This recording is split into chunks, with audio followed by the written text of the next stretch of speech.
और पत्तरी भी बनानी है पत्तरी पता लग गया उत्ते खंबे को बैठे रहना उत्ते ले आगे ना गड्डी मार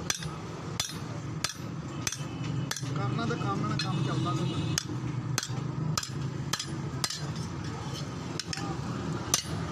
ਉਹਦਾ ਦੁਕਾਨ ਦਾ ਹੈਗਾ ਜੀ ਸਾਡਾ ਛੜਾ ਆਪ ਹੀ ਭੱਜਣਾ ਜਿੱਦਾਂ ਸਹੀ ਹੈ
का काम है टेंशन नहीं बहुत नहीं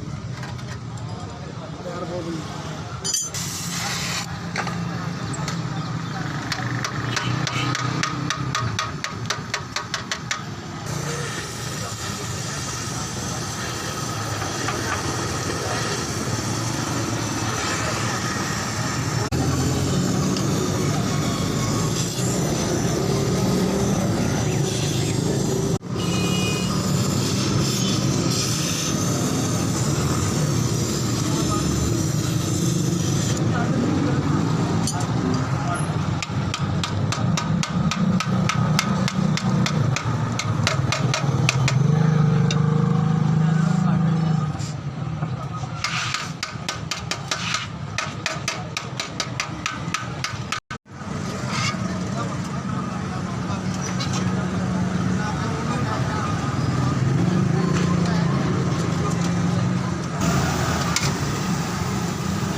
You